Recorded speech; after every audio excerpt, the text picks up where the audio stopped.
Selamat datang untuk teman-teman yang sudah hadir di acara Lokapala. Tepuk tangan boleh? Nah, gitu dong. Acara hari ini jangan serius-serius amat ya, karena kita pengen auranya atau vibe-nya tuh positif. Karena kita menatap ke depan untuk hari ini. Assalamualaikum warahmatullahi wabarakatuh. Selamat pagi. Saya memilih untuk tidak berdiri di belakang podiumnya karena sepertinya sama tingginya dengan saya. Oke, daripada nanti ada suara tapi nggak ada orangnya ya.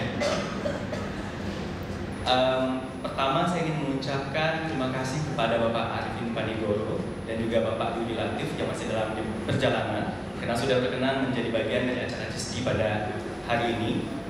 Yang kami hormati Ibu Dia selaku founder dan juga Ketua Dewan Pembina CISDI. Lalu jajaran Dewan Pembina, Dewan Pengawas CISDI ada Prof. Ahmad Taher, Pak Pica, mitra kerja CISDI, rekan-rekan komunitas, teman-teman media, dan yang paling saya banggakan adalah keluarga besar CISDI. 8 Desember 2014 itu adalah hari berdirinya CISDI, official menjadi organisasi masyarakat sipil. Kita berangkat dari sebuah visi ingin menciptakan masyarakat yang setara, berdaya, sejahtera dengan paradigma sehat. Visi ini kita rumuskan menjadi 5 misi utama. Yang pertama adalah mendorong kolaborasi lintas sektor, meningkatkan pemberdayaan pemuda dalam pembangunan kesehatan, lalu advokasi kebijakan kesehatan, memperluas layanan kesehatan yang ada di Indonesia, dan yang terakhir adalah memastikan agar awareness masyarakat Indonesia akan kesehatan menjadi lebih baik lagi. Menerjemahkan visi misi visi misi tadi, kami merumuskan sebuah program dengan nama Pencerah Nusantara. Program ini bertujuan untuk memperkuat layanan kesehatan dasar yang ada di daerah bermasalah kesehatan dengan cara mengirimkan tenaga kesehatan profesional muda selama 1 tahun. Lalu pada tahun 2015 dan sampai 2016 ini adalah awal perkembangannya CISDI. Tidak hanya fokus pada pembangunan layanan kesehatan dasar, kami masuk ke isu-isu lainnya. Salah satunya adalah isu tembakau. Kami menginisiasi program bernama Generasi Kreatif, bentuk sosialisasi bahaya merokok untuk anak-anak usia sekolah, terutama untuk anak-anak SMP yang ada di Jakarta. Tahun berikutnya, kami melihat bahwa isu tembakau ini tidak cukup hanya melalui intervensi lapangan. Kami masuk dari kanal lain, yaitu advokasi kebijakan cukai tembakau. Tahun 2018 sampai 2019, komitmen kami sebagai pemantik keterlibatan pemuda dalam pembangunan terus berkembang. Kami semakin percaya diri untuk menciptakan berbagai inisiatif untuk melibatkan lebih banyak anak muda dalam pembangunan kesehatan. Di antaranya pada tahun 2017 kami menjadi mitra implementasi EAT, Asia Pacific Food Forum, dan juga Forum for Young Indonesia, merupakan platform untuk anak muda bisa berbagi inspirasi, gagasan, dan pengalaman dalam yang berhubungan dengan ketahanan pangan, dan tujuannya juga untuk peningkatan status gizi di Indonesia. Lalu 2019 kami menginisiasi bekerja sama dengan Kementerian Kesehatan dan WHO, kami menginisiasi Youth Town Hall dan Youth Town Hall TV.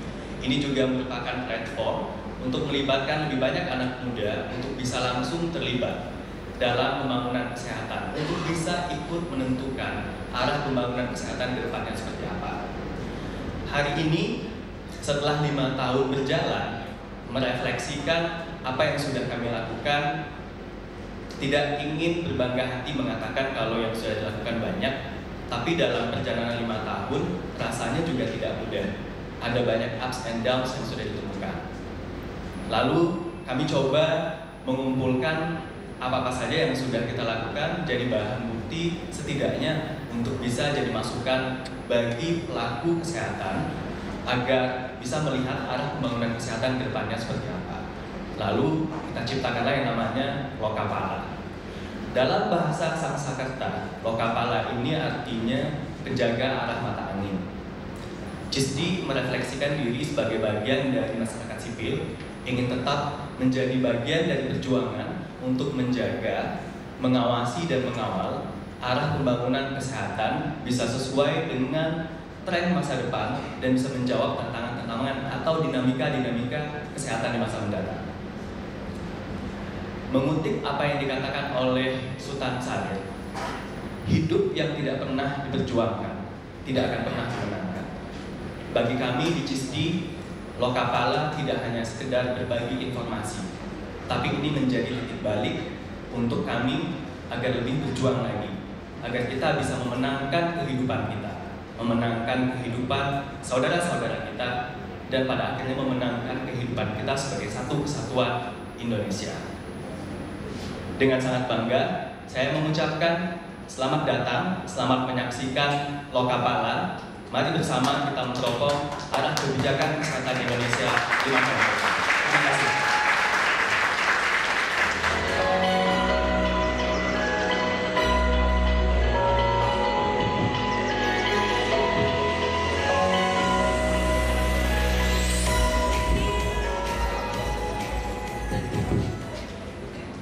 Ini ketinggian kalau saya mencoba. Saya juga mau depan aja. Jadi CEO-nya aja lebih tinggi dari saya. Oh, Bismillahirrahmanirrahim. Assalamualaikum warahmatullahi wabarakatuh. Selamat pagi. Tadi kan siapa nih si yang bawain acara ini? Kamal. Ini paparan para ahli. Wah, ini udah susah nyambungnya saya. Karena ya saya senang sih karena di sini ada banyak anak-anak muda terus bicara soal kebijakan kesehatan. Tapi kalau disebut saya ahli, ya saya jauh. Saya bukan dokter. Kalau ahli di sini ada yang saya tahu pasti, Prof. Akmal Tahir. Nah, beliau ahlinya, beliau guru besar di UI, mantan dirjen. Tapi mungkin Budiah yang mendolat saya bicara di sini, ya biar lengkap aja. Karena kan dikaitkan tadi peran CISDI dan kerja sama CISDI dengan unsur-unsur lain. Nah di situ saya mungkin bisa berbicara. Jadi mungkin pertama saya sebut ya Budiah, selamat, terima kasih bahwa 5 tahun CISDI berjalan. Tadi disebutkan kegiatan-kegiatannya. Di tahun-tahun terakhir memang banyak interaksinya karena saya ngikuti. Karena meskipun kegiatan saya kegiatan pengusaha biasa di luar bidang kesehatan, tetapi untuk pengendalian tembakau dan pemberantasan tuberkulosa saya aktif di situ. Di situ saya ingin mengatakan bahwa peran CISDI sangat signifikan, sangat berarti.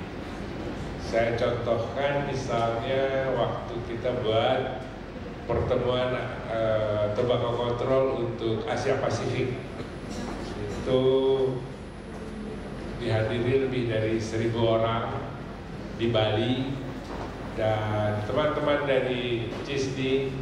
Dan saya ingin mengatakan nih, kalau lihat saya, ini CISDI partnernya agak dewasa. Saya nggak mau disebut tua sebetulnya, agak dewasa. Tapi justru CISDI, teman-teman CISDI yang membantu kita mensukseskan kongres kita di Bali ini semua muda-muda banget. Dan prestasinya luar biasa. Pujiannya bukan saya yang puji, peserta internasionalnya mengatakan bahwa pertemuan itu bukan hanya penyelenggaraan, tapi juga bobotnya, isinya, pembicaraannya sangat berarti untuk masalah pengendalian tembakau. Pak Yudi, nah ini nanti Pak Yudi Latif ini beliau lah yang akan ke depan. Beliau orang pintar, beliau anak muda, saya tak kenal betul juga, diharapkan untuk menyambungkan kepemudaan dengan hal-hal yang strategis untuk dibicarakan. Kembali ke kebijakan kesehatan, saya mau cerita yang terjadi belakangan ini aja. Jadi saya ketemu Pak Jokowi 1 bulan ini atau 2 bulan ini macam-macam. Yang paling lama saya diundang karena saya bergabung sama teman-teman yang lain untuk karena diundang karena saya menandatangani petisi RUU KUHP. Jadi saya meskipun pengusaha, pikiran LSM-nya melekat karena saya memang aktivis dari kecil. Diterima sama Presiden dengan tokoh-tokoh yang lain, ngobrol. Nggak terlalu lama lagi, ngadep lagi Presiden Jokowi. Kalau itu sudah terbatas, saya mengantarkan tokoh-tokoh internasional yang menggeluti tuberkulosa. Jadi ada beberapa bulenya plus yang aktif dan teman-teman CISDI. Dia ikut. Sesudah itu ketemu lagi Presiden karena saya dilantik jadi penasihat Presiden. Biasa kan kalau selesai pelantikan mau pulang potretan. Jadi Presiden, saya, istri saya. Terus dia nyampaikan pesan-pesan apa? Saya pikir, wah ini kan saya ngobrol sama beliau kan macam-macam. Mau ekonomi kek, mau minyak kek, apa aja pokoknya. Enggak. Ini Pak Arifin, Bu Arifin, ini kan TBC ini udah saya juga kaget masih banyak di Indonesia. Januari siapkan acaranya, saya sama Ibu Negara akan hadir. Itu yang disampaikan oleh Jokowi kepada seorang penasihatnya, yang tentu Presiden kan mikir banyak nih. Tapi begitu lihat saya, ini tuberkulosa. Kenapa begitu terkesan? Ya, saya harus mengatakan terima kasih. Karena Bu Diah dan CISDI, teman-temannya yang ikut di kita nih, Olive, siapa lagi ya yang di Stop TV, Tea, pokoknya ini yang muda-mudanya lah. Jadi saya ingin mengatakan bahwa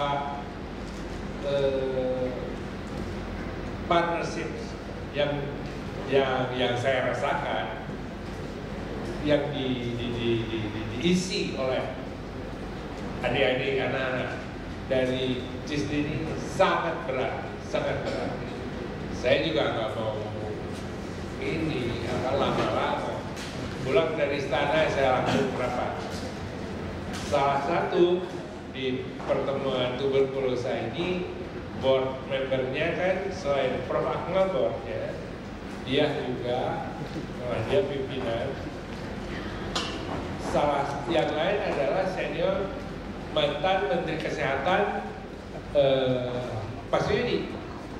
Kita cerita bagaimana Jokowi sungguh-sungguh minta bulan depan diacarakan yang sungguh-sungguh, yang jelas gerakan melawan tuberkulosa.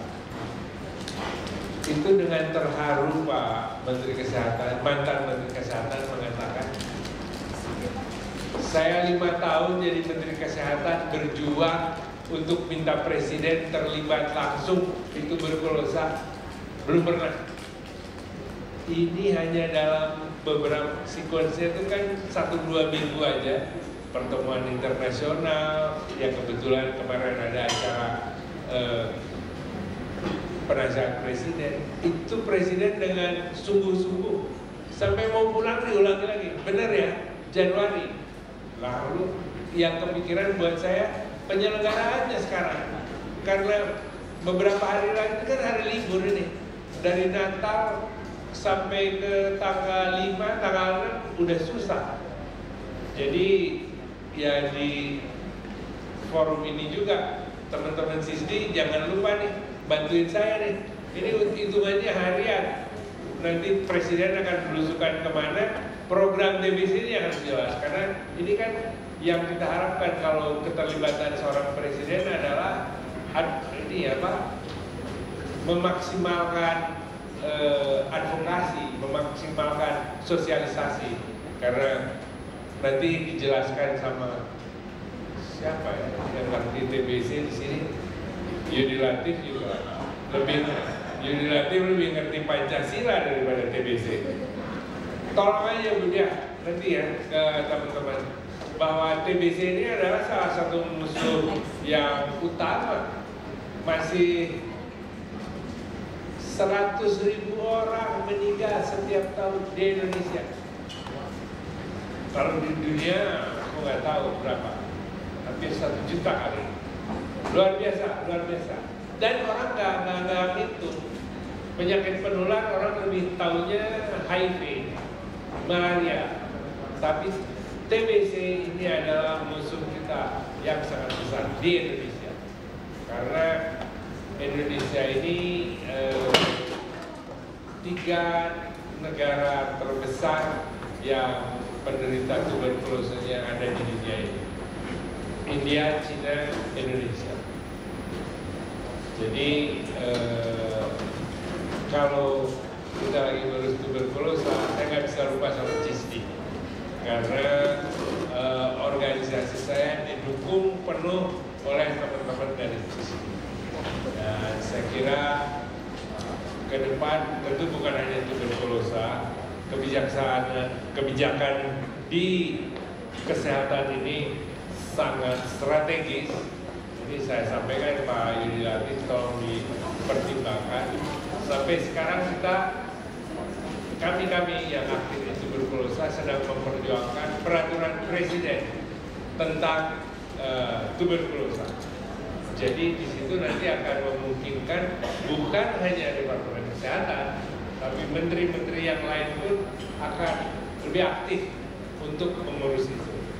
Ini juga ada teman dari Stop TB, ada anggota forum Stop TB dari PPTI, tapi saya kira dengan teman-teman ini, karena saya sudah sampaikan ke presidennya langsung kan, ini supaya kita kejar. Kalau nggak salah ini harus lewat Menko PMK. Jadi ini salah satu yang kita harus galak, harus kita kejar. Nah, untuk kebijakan yang lain di bidang kesehatan, saya kira karena prioritas dari pemerintah setelah infrastruktur ini kan kualitas sumber daya manusia. Itu sih jelas SDM kita akan prima, atau bagaimana SDM kita akan prima kalau anak-anak ini nggak sehat. Jadi kesehatan saya kira juga tolong sampaikan ke Pak Menterinya bahwa Menteri Kesehatan atau Kementerian Kesehatan sangat strategis untuk perjalanan bangsa ini. Karena selalu dicanangkan kan 2030 mau apa. Tuberkulosis ini kita maunya 2030 belum 0 tapi hampir 0. Tapi generasi emas, kalau Prof. Emil Salim menyebutkan generasi emas akan datang pada 2045. Nah, perjalanan ini semua tidak mungkin tidak kalau si generasi muda milenialnya ini tidak sehat. Makanya peran CISDI di pembatasan merokok, di pemberantasan TBC itu ada langkah yang salah satunya.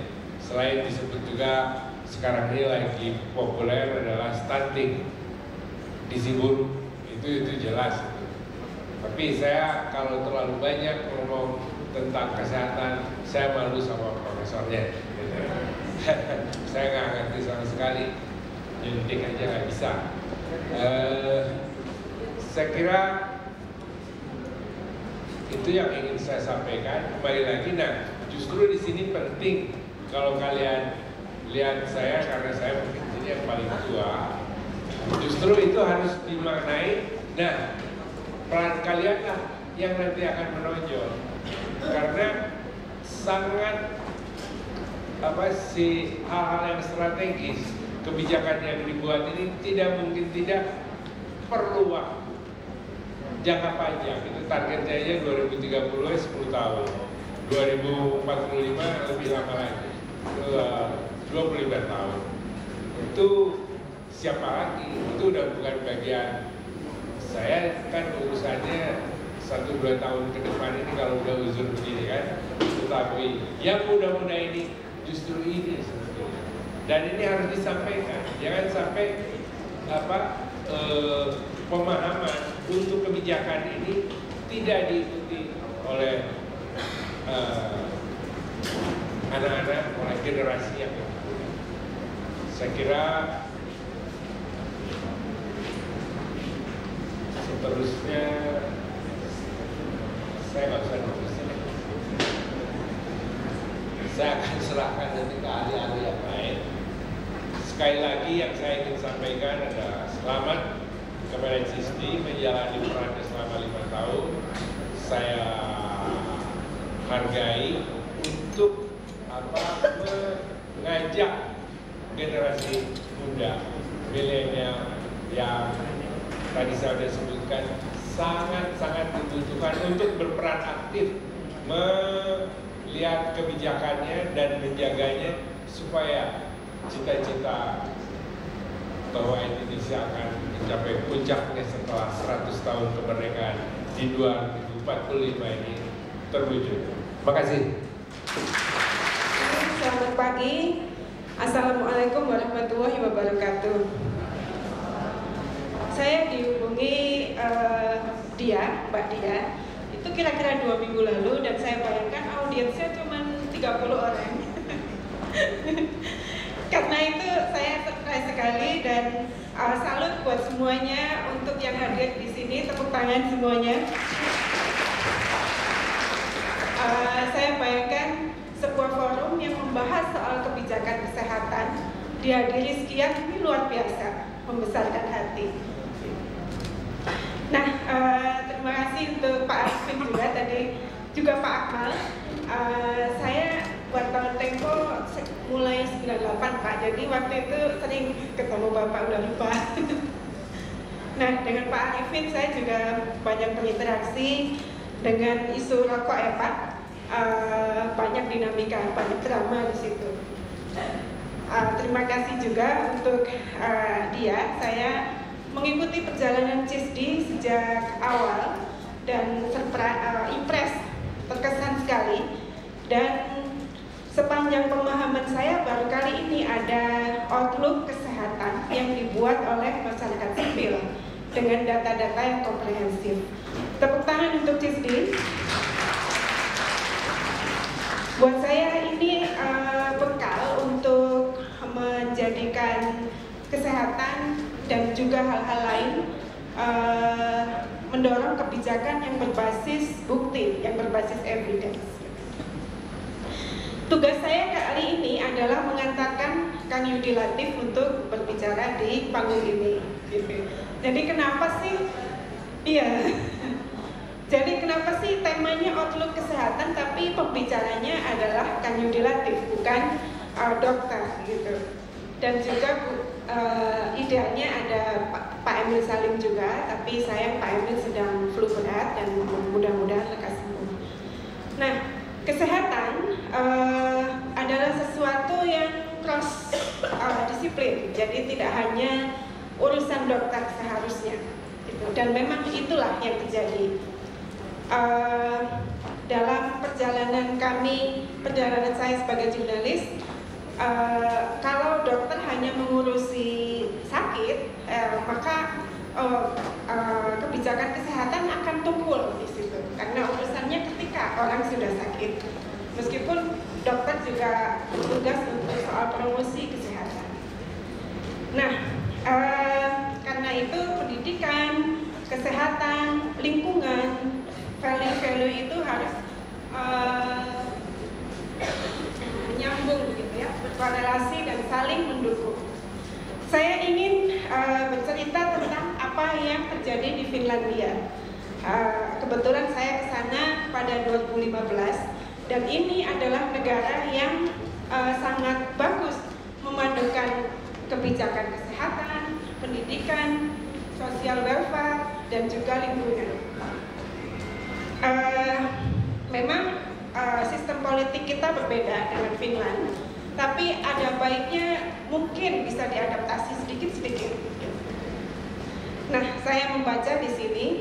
Jadi pada tahun 1950, selepas Perang Dunia Kedua, Finland ini negara miskin, banyak kelaparan, banyak juga kematian ibu dan anak gitu. Nah, mereka juga harus membayar kepada Uni Soviet pada saat itu karena kalah perang. Gitu. Ada konsesi, kalau tetap mau sebagai negara yang independen, maka dia harus membayar konsesi kepada Uni Soviet. Nah, mereka bekerja keras untuk itu. Kemudian pada saat itu para founding fathers negara itu berkumpul. Apa yang harus kita lakukan untuk mengubah Finland dari negara miskin menjadi negara maju dan sejahtera 50 tahun lagi. Jadi jangan lama-lama 100 tahun, 50 tahun. Nah, mereka memutuskan pendidikan dan kesehatan adalah entry point yang utama. Nah, satu, mereka membuat langkah-langkah, tentu dengan pajak yang progresif ya, di sana pajak sangat tinggi. Nah, mereka memutuskan setiap tenaga kerja harus bekerja secara optimal. Laki-laki, perempuan yang produktif harus berkarya secara optimal. Persoalannya, kalau lelaki dan perempuan bekerja secara optimal, siapa yang menjaga anak? Gitu ya, di rumah. Nah, itu jadi pertanyaan. Disitulah muncul pendekatan, oke, sekolah gratis. Sekolah digratiskan di semua level. Sekolah seharian biar bapak ibunya nggak pusing, pulang kerja jemput sekolah. Nah, masih ada pertanyaan lagi, bagaimana makannya? Oke, sediakan gratis makan siang. Makan siang di situ dirancang bahwa makan siang itulah exercise-nya buat si anak-anak untuk menerapkan disiplin, interaksi sosial, etika bergaul, berbagi, piket, bersih-bersih itu dibagi dengan baik. Sehingga pelajaran budi pekerti atau Pancasilanya gitu, itu tidak hanya teori, tapi diterapkan ketika makan siang. Dan juga pelajaran disampaikan dalam bentuk bermain. Jadi nama-nama pelajaran saya ke sana itu bukan kelas matematika, bukan kelas biologi atau kelas bahasa, tapi judulnya permainan. Kelas menggambar, kelas bermain musik, kelas bertukang, karena mereka jago tukang kayu ya. Nah, setelah melalui permainan itulah mereka mengatakan, ayo kita menggambar burung. Burung ini, nah baru masuk tuh ilmu biologinya, baru masuk kesehatannya, baru masuk matematikanya gitu. Jadi judulnya adalah permainan. Kemudian yang juga menarik adalah di dalam kelas itu mereka berkelompok-kelompok, tidak ada murid yang belajar sendirian, tapi bertiga, berempat gitu. Saya tanya kenapa harus begitu. Nah, ternyata ada alasannya juga, bahwa dengan berkelompok itu membuat knowledge creation, jadi penemuan pengetahuan. Jadi mereka saling berdiskusi dan juga menemukan perspektif baru. Nah itu ya, pendidikan mereka itu dibuat untuk mendukung produktivitas dan juga menjangkau cita-cita masa depan. Kemudian yang juga menarik adalah soal kesehatannya ini. Pada tahun 50-an, karena angka kematian anak begitu tinggi, ibu dan anak, kemudian pemerintah Finland membuat terobosan yang cukup sederhana sebetulnya, yaitu Finnish Baby Box. Jadi kotak bayi. Setiap bayi yang lahir diberi kotak ukuran tidak terlalu gede juga, yang isinya adalah 55 item. Di situ ada popok, ada selimut, ada obat penurun demam, buku panduan, dan juga kondom buat si bapak. Jadi itu untuk perlengkapan 1 tahun. Selain untuk mengintervensi kebiasaan si kesehatan, personal hygiene dan juga kesehatan anak, kebijakan itu juga berfungsi untuk menimbulkan rasa setara, bahwa siapapun kamu, kaya, miskin, dan keluarga apapun, kita pernah tidur di box itu, di box yang sama. Nah, itulah hal-hal yang secara rapi dan juga well thought ya, dipikir matang dan dijalankan dengan setia sampai sekarang. Jadi tidak ada perubahan ganti menteri, ganti kebijakan, atau seleranya Pak itu begini, seleranya Pak ini beda lagi. Jadi semuanya dijaga, terutama untuk pendidikan dan kesehatan. Itu dilapis betul pejabatnya supaya aman dari pertikaian politik jangka pendek. Review pendidikan dilakukan, ada review gede 10 tahun itu dengan data-data dan evidence base yang kuat. Kemudian ada review yang medium, misalnya 5 tahun, 3 tahun dan juga 1 tahun. Jadi tidak sembarangan mengubah kurikulum. Sekarang setelah 50-an tahun ya, sekarang 70 tahun. Sebetulnya sejak 20 tahun sudah terasa dampaknya. Finland menjadi negara yang maju. Skor PISA surveinya tinggi selalu, dan dia mencatatkan, menurut saya achievement yang bagus adalah bangsa yang bahagia. Jadi bukan sekedar pencapaian materi, tapi bangsa yang bahagia. Nah,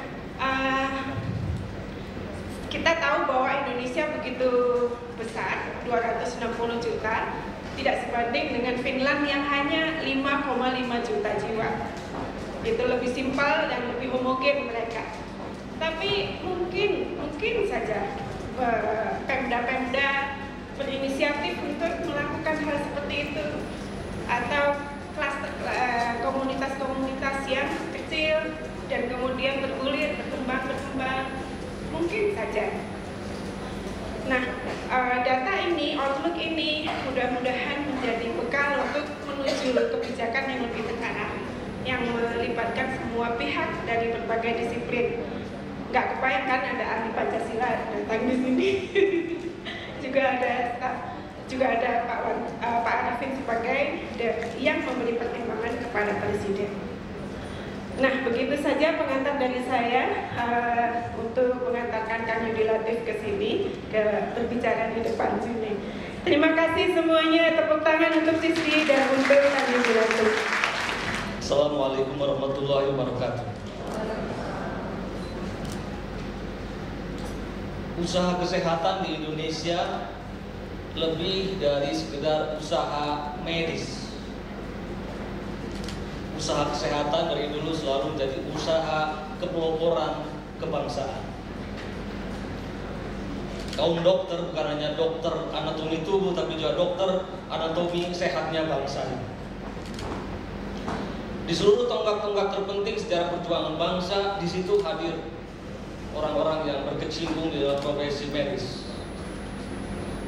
Kita tahu sejarah kebangsaan kita ini kalau dimulai dari kebangkitan nasional, di situ juga mereka yang berkecimpung di dalam usaha-usaha kesehatan, Dr. Sutomo dan lain-lain. Begitu kita memasuki Sumpah Pemuda, di situ ada seorang dokter yang sangat terkenal, yang nanti akan menjadi menteri terpanjang sepanjang sejarah Republik, 21 tahun non-stop, dan pernah menjadi 3 kali menjadi pejabat kepala negara. Namanya Yohanes Lemena. Yosef Lemena ini mencengangkan karena selain seorang dokter yang sangat ramah, sangat penuh belas asih dengan pergaulan lintas kultural, bahkan juga istrinya aja kan orang Bandung, tapi juga dia luar biasa di dalam perhatiannya terhadap, kalau sekarang istilahnya gizi buruk, itu banyak penyakit yang melahirkan apa yang disebut dengan terkenal sebagai salep Lemena. Ketika kita mempersiapkan kemerdekaan Indonesia, para pendiri bangsa bertemu di BPUPK BPKI. Jangan lupa ketua BPUPK itu namanya Dr. Rajiman Widyodiningrat. Itu juga dokter. Jadi kalau ada masalah pada bangsa ini, mereka yang mempelopori perkembangan dan kehidupan bangsa harus ikut terlibat di dalam. Dan usaha kesehatan seringkali, apa itu mau tuberkulosis, mau itu malaria, mau apa itu stunting, mau apapun, selalu ada kaitannya dengan dimensi-dimensi pembangunan yang lain. Tidak pernah kesehatan masyarakat melulu sebagai urusan-urusan fisik tubuh manusia. Bahkan sekarang lebih banyak kasus-kasus sakit yang ditimbulkan oleh suasana kejiwaan kita yang murung, kebangsaan yang penuh pertikaian, fragmentasi sosial, itu juga membawa efek-efek penyakit yang macam-macam disebut dengan psikosomatik.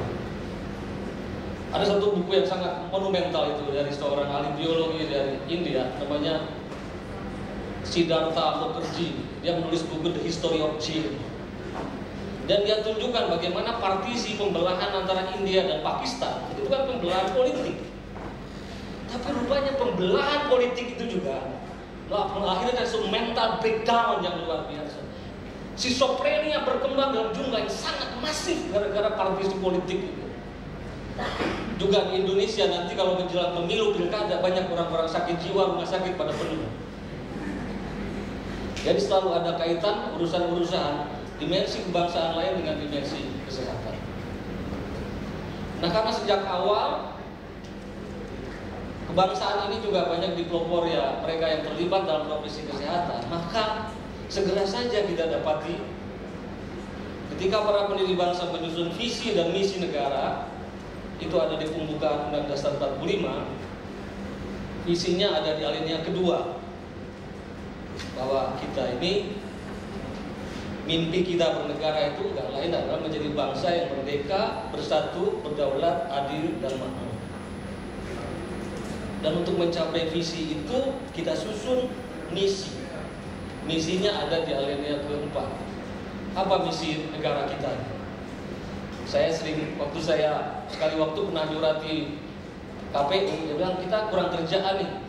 Pemilihan presiden, visi misi, gubernur, visi misi, bupati, wali kota, visi misi. Padahal visi misinya ada di pembukaan Dasar 45. Kita tinggal menurunkannya aja ke dalam program. Misinya ada di alinea keempat. Dan 2 misi dari alinea keempat ini berkaitan langsung dengan usaha-usaha kesehatan. Misi pertama namanya melindungi segenap bangsa dan seluruh tumpah darah Indonesia. Lindungi manusianya, lindungi ekosistemnya. Hebat itu. Konstitusi yang sejak awal punya sensitivitas bahwa yang harus kita lindungi bukan saja manusianya, tapi juga ekosistemnya. Itu sudah implisit dalam konstitusi kita. Apalagi kita ini hidup di ring of fire. Kita punya cara untuk mencari relasi baik dengan ekosistem kita. Nah, ketika membahas apa yang harus dilindungi pada manusianya, paling tidak ada 3 hal. Pertama adalah hak hidup, kedua adalah hak milik, ketiga adalah kehormatan. Yang pertama adalah hak hidup, bahwa orang apapun agamanya, apapun rasnya, dimanapun berada di tanah air berhak atas hidup. Kalau kita bicara hidup, hak hidup, biasanya pikiran kita langsung ke terorisme. Itu juga iya. Tetapi jangan lupa sekarang ini 30% anak-anak kita, balita-balita kita ada dalam ancaman hidup diakibatkan oleh stunting. 17% gizi buruk dan gizi rendah. Bahkan kita ini banyak kasus beberapa tahun yang lalu, aparatur pelayanan kesehatan yang mestinya memastikan harapan hidup anak-anak Indonesia menjadi bagian penyebaran vaksin palsu. Nah, itu yang pertama. Kedua, memajukan kesejahteraan umum. Nah, ketika memasuki diskusi tentang kesejahteraan, banyak di antara kita barangkali tertuju hanya pada kesejahteraan ekonomi saja. Tapi di dalam kesejahteraan itu sebenarnya ada 3 sisi yang diadres oleh para pendiri bangsa. Pertama memang kebutuhan dasar, basic need. Kedua adalah memang namanya kesehatan. Dan kesehatan juga bukan hanya kesehatan fisik, tapi juga kesehatan jiwa. Maka misalnya kalau saya tanya, kalau ini diturunkan ke dalam konstitusi, pada pasal mana misi pembangunan kesehatan itu tercantum? Sebagai turunan dari misi ini, di pasal mana urusan kesehatan itu inklusif di dalam pasal konstitusi kita? Sebenarnya banyak di antara kita nggak bisa menemukan di mana pasal-pasal yang nggak ada. Padahal kesehatan sejak awal dianggap penting. Ini menarik. Ketika anggota BPUPK membahas pasal 34, bunyi pasal 34 itu begini: fakir miskin dan anak telantar dipelihara oleh negara. Lalu tiba-tiba ada dokter dari Solo nanti jadi pendiri rumah sakit Husni Tamrin Jakarta, namanya Dokter Buntara. Hanya bilang sebentar.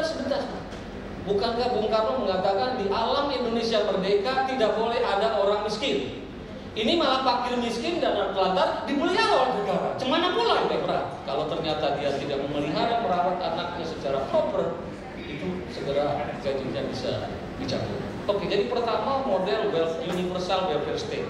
Semua orang di-treat secara equal. Kedua namanya model residual welfare state. Ini gagasan-gagasan kesejahteraan seperti di Amerika. Kalau di Amerika justru pada dasarnya usaha kesejahteraan dideliver oleh market, kecuali mereka yang terlempar dari market, jatuh miskin, sakitan, residu itulah yang disantuni oleh negara. Ketiga ada rejim, namanya rejim social insurance, terutama di negara-negara Katolik seperti Italia, Prancis, di mana usaha kesehatan masyarakat ini juga, usaha kesejahteraan sosial juga memberi ruang bagi usaha-usaha komunitas, usaha-usaha non-state actor untuk ikut terlibat. Karena Katolik kan punya jaringan rumah sakit, panti-panti, pelayanan sosial yang luar biasa, bala-bala keselamatan yang luar biasa. Nah, maka para pendiri bangsa Indonesia menganut sistem campuran. Jadi usaha kesejahteraan termasuk kesehatan di dalamnya merupakan perpaduan kombinasi dari kerjasama dari state, market, dan community. Nah, saya ingin menyoroti yang ketiga karena tema kita kan peran komunitas. Bagaimana usaha komunitas dalam usaha-usaha kesehatan di Indonesia? Sebenarnya kalau kita lihat sepanjang sejarah Indonesia, ya, peran-peran komunitas ini sangat penting. Usaha kesehatan di Indonesia tidak pernah melulu hanya mengandalkan inisiatif negara dan juga tidak hanya mengandalkan dari inisiatif korporasi, tapi selalu merupakan inisiatif dan aktif dari komunitas. Saya baru baca buku namanya Digul, yaitu camp konsentrasi pertama kita di muka bumi itu ada di Digul, didirikan tahun 27, itu sebelum camp konsentrasi Nazi. Itu tahanan-tahanan politik kita dari berbagai pulau dibuang. Digul itu dia harus naik lagi 445 kilo ke hulu. di satu kawasan hutan yang luas biasa, lebat, di mana di situ kita tahu sarangnya nyamuk Anopheles. Nah, bagaimana rejim kolonial bisa menyelamatkan warga Papua, termasuk juga interniran? Itu terutama banyak menggunakan inisiatif dan kerja sukarela dari kaum-kaum interniran ini, termasuk adiknya Agus Salim dan Khalid Salim. Jadi dia ketimbang katanya dia kemudian tergulung oleh kesepian di tengah lebatnya hutan yang membuat banyak orang mengalami demensia karena tidak mau berkompromi dengan alam yang begitu mencekam, ya, sepi. Jadi banyak orang mengalami degeneratif, lama-lama demensia mati. Dia bilang saya tidak mau itu. Jadi saya ingin berperan menjaga kesehatan diri masyarakat, tapi sekaligus menjaga diri saya sendiri. Kalau saya mengalah pada alam, maka saya boro-boro bisa meneruskan perjuangan. Saya sendiri menjadi masalah. Maka dia secara aktif ikut nyemprot, cari jentik-jentik penyakit dan lain-lain. Jadi itu dari sejak awal bagaimana usaha-usaha komunitas itu terlibat dalam usaha-usaha kesehatan. Ya. Nah, kemudian kita juga bisa ngambil contoh betapa pentingnya komunitas di dalam usaha-usaha kesehatan yang terkait juga dengan kesehatan masyarakat secara umum. Misalnya kita bisa ambil contoh dan pengalaman bangsa lain. Di Chicago di Amerika itu ada suburb namanya Pilsen. Pilsen ini kawasan yang paling kriminal, paling banyak drug trafficking, paling banyak orang sakit, pendidikannya rendah dan luar biasa. Tingkat kriminal tinggi, narkoba dan lain merajalela. Sekali waktu ketika pastor sedang berkhotbah di satu gereja, tiba-tiba di luar tuh ada orang mati. Kata pastornya gitu, apa yang bisa kita lakukan bagi komunitas ini? Apa kita biarkan seluruh kriminalitas dan orang sakit dan ini, atau kita bisa bangkit dan berikan pertolongan kepada komunitas kita? Saling lirik kanan kiri tidak ada yang berani, tapi akhirnya ada satu orang, kebetulan seorang master, satu-satunya orang yang paling terdidik waktu itu, karena Pilsen ini komunitas Hispanik kebanyakan, Hispanik dan orang kulit hitam. Dia lulusan dari master dari Chicago, hanya dia memberanikan diri mengambil satu inisiatif komunitas untuk mengatasi tadi malnutrition, kriminalitas, narkoba dan lainnya. Dan dia membuat satu gerakan komunitas untuk usaha kesehatan dalam arti luas. Dan dimulai dari hal-hal yang sederhana. Jadi misalnya bagaimana setiap warga itu diajak untuk membersihkan sampah, memperbaiki sanitasi, supaya responsibility itu mulai bangun. Karena inisiatif komunitas harus engage, harus melibatkan di dalam kerja-kerja yang sifatnya konkret. Dimulai dari hal-hal sepele, membersihkan selokan, sanitasi. Habis itu kalau ada kedapatan misalnya mencurigai ada orang mau transaksi narkoba, dulu biasanya kalau melapor ke polisi takut karena pasti dibunuh.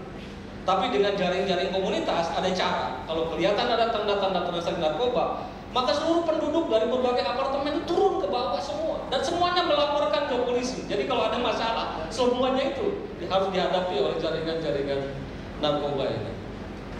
Lama-lama habis itu diedukasi bagaimana orang-orang yang tadinya preman-preman itu diberi training, keterampilan, dan sukses story dari preman yang sudah insaf itu menjadi model ikutan bagi preman-preman lain untuk switch ya, dari aksi-aksi kriminal jalanan menuju orang-orang yang lebih budaya hidup dan lebih sehat dan lain-lain. Dan sekarang Pilsen menjadi contoh sukses di berbagai tempat, di mana itu menjadi contoh bagaimana inisiatif komunitas mendeliver usaha kesehatan, tapi juga dalam dimensi yang sangat luas itu. Nah, di Indonesia sendiri kita punya success story. Saya sering mengatakan masa lalu itu tidak pernah sepenuhnya gelap, tidak pernah sepenuhnya terang. Jadi kita jangan kehilangan dimensi untuk mengapresiasi warisan-warisan terbaik dari masa lalu. Saya kira Posyandu itu sejarah sukses inisiatif komunitas di Indonesia yang harus kita apresiasi. Posyandu berhasil menurunkan tingkat kelahiran, menstimulasi kesehatan, bahkan juga saya kira dampak ikutannya ya, pada puskesmas dan lain-lain hidup di berbagai tempat di Indonesia. Nah, saya kira usaha-usaha seperti ini harus kita kembangkan, harus kita libatkan bagaimana komunitas aktif di dalam usaha mempromosikan kesehatan. Dan akhirnya saya ingin tutup dengan mengatakan, namanya juga usaha kesehatan. Jadi pendekatan komunitas dalam usaha kesehatan itu harus menumbuhkan budaya sehat, bukan menunggu orang sakit baru diobatin. Kita tidak hanya berharap masyarakat bergerak dari mainstream ke mainstream, tapi kita mempromosikan satu sikap hidup yang sehat dari plus 3 ke plus 9. Caranya apa? Harus dicegah, jangan banyak orang jatuh sakit dengan mempromosikan berbagai usaha kesehatan. Kalau kita pakai paradigma sakit, seumur umur BPJS pasti jebol. Maka harus kita promosikan adalah usaha paradigma sehat. Saya ingin ngasih contoh, misalnya Kuba. Kuba itu negara yang miskin, jadi negaranya sadar kalau menunggu warganya sakit, negaranya nggak punya cukup duit untuk mengobati rakyat. Akhirnya mempromosikan kesehatan di Kuba.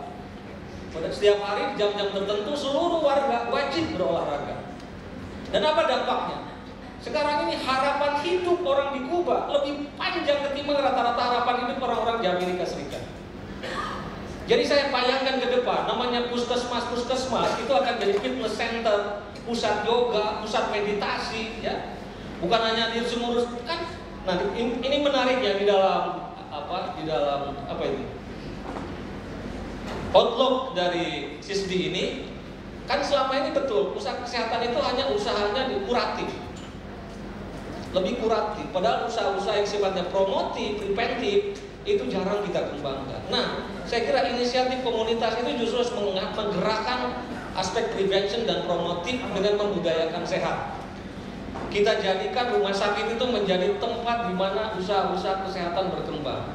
Jadi kalau anak-anak masuk rumah sakit nggak serem. Tapi disitulah orang bisa meditasi, bisa yoga, bisa fitness center, dan lain-lain. Dan kita gerakan juga usaha-usaha kesehatan seperti di zaman Orde Baru, ada senam kesegaran jasmani, dan lain-lain. Itulah saya kira ya, yang harus kita kembangkan. Jadi inisiatif komunitas lebih dari sekedar mengobati orang-orang sakit, tapi mempromosikan paradigma sehat, paradigma hidup sehat di dalam masyarakat. Dengan cara itu, insya Allah kita semua dengan kerjasama antara negara, korporasi, dan komunitas, kita bisa sama berjuang mengantarkan negara ini menjadi rumah kebahagiaan bagi semua orang. Saya kira itu saja. Terima kasih. Assalamualaikum warahmatullahi wabarakatuh.